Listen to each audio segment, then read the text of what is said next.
नारद जी महाराज अपने पूर्व जन्म की कथा सुनाते हैं और पूर्व जन्म की कथा सुनाते हुए कहते हैं, बोले मैं एक दासी पुत्र था। हमारी माता जी घर घर में जाती थी और कुछ कार्य करती थी। एक बार हमारे गांव में चातुर्मास के लिए कुछ संतों का आगमन हुआ। मेरी माताजी उन संतों की सेवा में मुझको भी लेके जाती थी। छोटा सा बालक मैं जाता था। अब संतों के चातुर्मास में सेवा करके मेरी इतनी रति हो गई कि उन संतों के संग रहना ही मुझको सुख लगने लगा। 4 महीने बाद जब संत वहां से जाने लगे तो मैंने संतों के चरणों में निवेदन करते हुए कहा कि मुझे भी संग ले चलो। तब संतों ने कहा, बोले मां से आज्ञा लो, माता पिता आज्ञा करें तो ही आप चलना।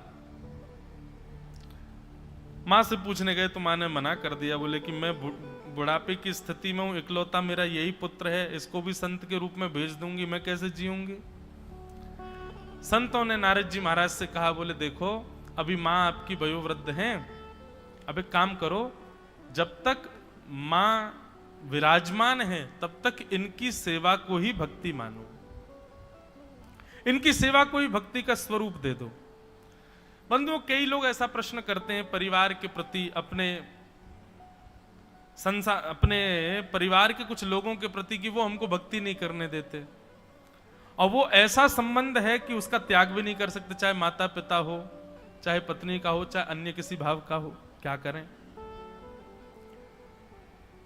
उसका निर्वहन कुछ समय तक करना चाहिए।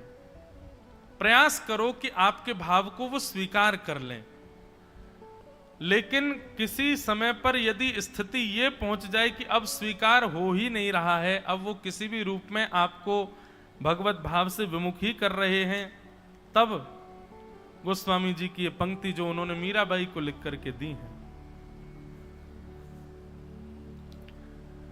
जाके ही अन राम वै देहि तजिए ताहि कोटि वैर सम यद्यपि परम स्नेहि। कितना भी स्नेही क्यों ना हो, जिसके हृदय में राम और श्री जानकी जी नहीं है, श्री कृष्ण और श्री हमारी किशोरी जी का वास नहीं है, जिसके चित्त में उनके प्रति प्रेम नहीं है, तजिए ताहि कोटि वैर सम, उसको अपने बैरी के समान त्याग कर दो। यद्यपि परम स्नेही, चाहे परम स्नेही क्यों ना हो, लेकिन इससे पहले प्रयास करो कि आपका भाव स्वीकार हो जाए। ना हो अनेक प्रयास करने के बाद तब ये विधि अपनानी है।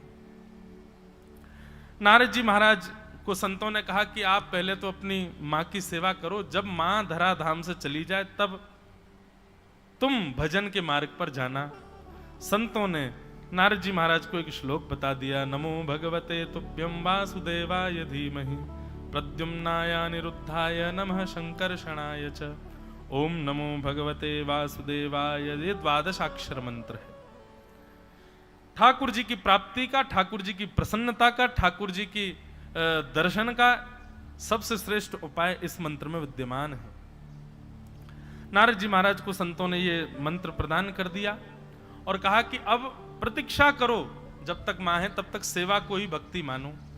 नारद जी महाराज खूब अपनी मां की सेवा करते थे। एक दिन आया, उनकी मां ने अपने प्राण त्याग दिए। नारद जी बोल रहे हैं कि मैं बहुत रोया, अपने पूर्व जन्म की कथा सुना रहे हैं। इतना रोया व्यास जी, पर मेरे नेत्रों से निकलने वाले आंसुओं में अंतर था।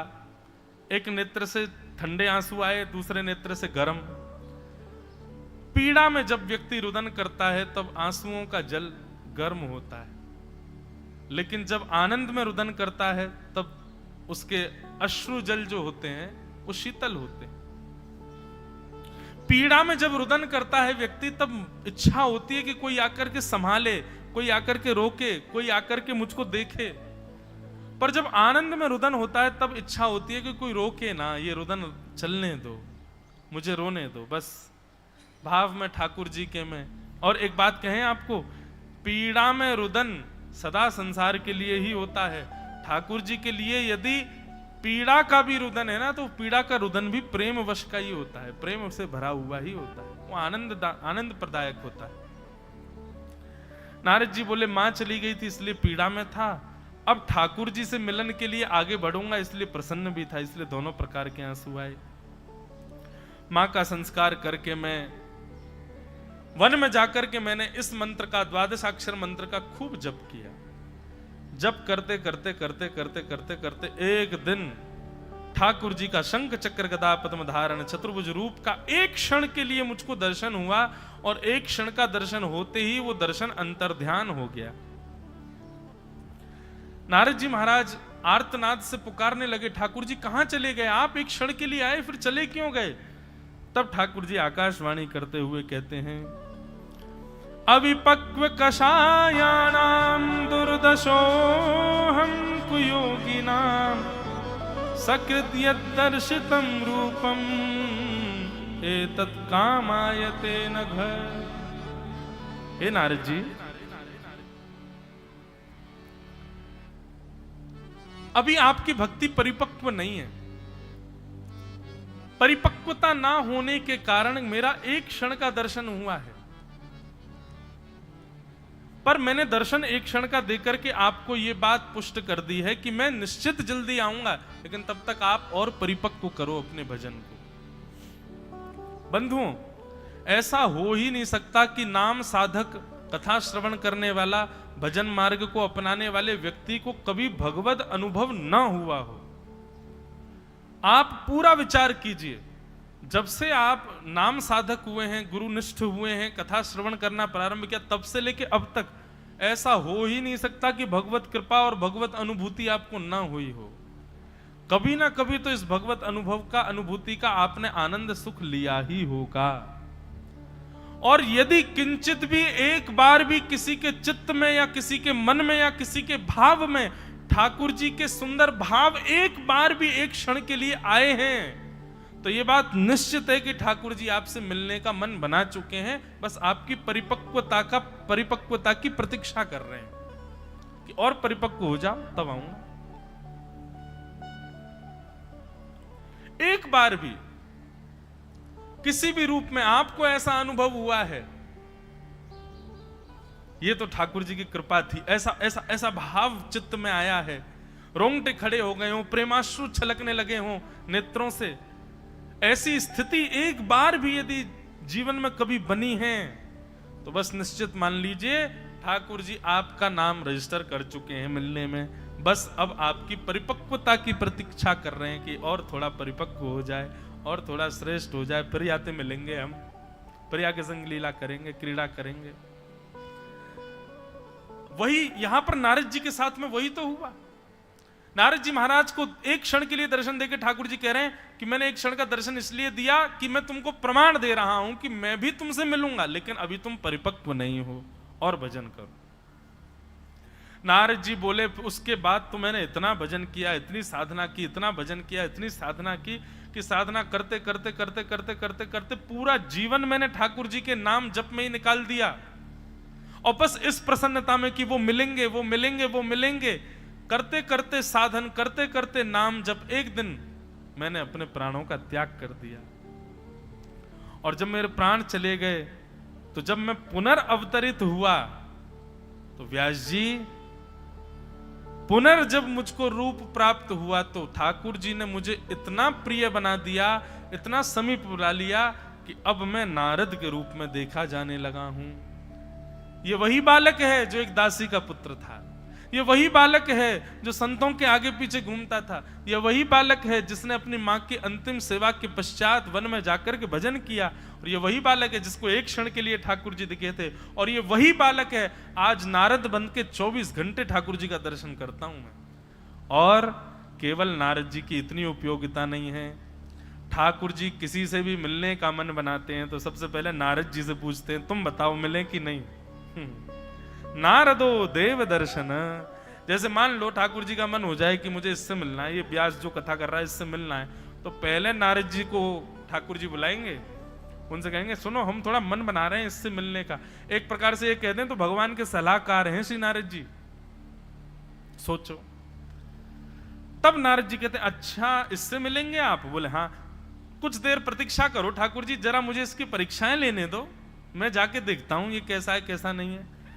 तब बंधुओं उसके जीवन में आने वाले साधु, सन्यासी, महात्मा, संत, वैष्णव या जो भी उसके जीवन में आ रहे हैं, उसके वैष्णव होने के बाद वे सब उसकी परीक्षा ले रहे हैं। कोई उससे तेज आवाज में बात करेगा, अब तेज आवाज सुन करके उसको बुरा लग जाए, रोने लग जाए, नारद जी कहेंगे फेल, इससे नहीं मिलना, ठाकुर जी सहन करना ही नहीं आता इसको, तो जरा सा इससे थोड़ा तीव्र आवाज में बोल दो ये तो रो जाता है। उसकी मन की इच्छा के विपरीत कोई वस्तु उसको प्राप्त हो जाए, उससे व्यथित हो जाए, नारद जी फेल कर देते हैं। तो इसलिए भक्ति के पथ पर जब आप चलने लगो तो बस ये विचार कर लेना कि आपकी अब परीक्षा नारद जी ले रहे हैं। किसी भी प्रकार के अपयश, अपमान, अयोग्यताएं, दुख, संकट, पीड़ा आदि ये सब जो भी हैं, इनसे विचलित नहीं होना है, इनसे व्यथित नहीं होना है। विचलित, व्यथित और कहीं घबरा गए उन स्थितियों से तो नारद जी आपको फेल कर देंगे, ठाकुर जी से कह देंगे इससे नहीं मिलना आपको। लेकिन यदि सबको पार कर लिया तो मीराबाई की तरह आपको भी मिले। मीराबाई कितने, अरे मीराबाई के सब सारे भक्तों को देख लो, सबके जीवन में कितने कष्ट, कितनी आपत्ति विपत्ति, कितने संकट, सबको पार कर गए, तभी ठाकुर जी मिले, तभी ठाकुर जी जीवन में आए, तभी ठाकुर जी ने अनुग्रह किया। इसलिए भैया, और मैं इस बात को दावे से कह सकता हूं कि यहां अभी दत्त धाम में बैठे हुए पीछे वाले श्रोता से लेके व्यास मंच पर बैठे हमारे चारों वेदों के पाठ कर रहे समस्त आचार्यगण, गुरुजन, यहां इस परिसर में बैठे हर एक व्यक्ति को आज तक की आयु में ठाकुर जी का एक नहीं अनेक बार अनुभव हुआ है। उनकी कृपा का, उनकी अनुभूति हुई है। किसी न किसी रूप में आपने वो अनुभव किया है कि ये परम सत्ता के द्वारा ही की गई थी योजना, ये हमारे बस की नहीं थी। तो इसका मतलब क्या है, मैं और सहित आप लोग, हम सबसे ठाकुर जी मिलवे को मन बना चुके हैं, बस हमारी परिपक्वता का विचार कर रहे हैं, प्रतीक्षा कर रहे हैं, हम परिपक्व हों तो वो हमसे मिले। नारद जी महाराज बोले, आज मैं नारद बन चुका हूं। मुझे आज समझ आया कि ठाकुर जी ने मुझसे इतना भजन क्यों करवाया। व्यास जी बोले क्यों करवाया? बोले क्योंकि भगवान भजन प्रारब्ध को नष्ट करता है, और प्रारब्ध यदि रह जाते हैं तो पुनर्जन्म होता है। ठाकुर जी ने एक क्षण दर्शन करके मुझसे कहा कि अभी तुम परिपक्व नहीं हुए हो और भजन करो। तो मैंने इतना भजन किया, इतना भजन किया, मेरे 2-4 जन्म और होने थे, पर मैंने एक ही जन्म में इतना भजन कर लिया कि चार जन्मों में जो प्रारब्ध से मुझको जन्म लेने थे, वो एक ही जन्म में भजन से मैंने उन प्रारब्धों को नष्ट कर दिया। और प्रारब्ध नष्ट होते ही अब जन्म लेने का तो कोई औचित्य बचा नहीं, तो ठाकुर जी ने मुझे देव स्वरूप बना करके नारद के रूप में व्यवस्थित कर दिया है।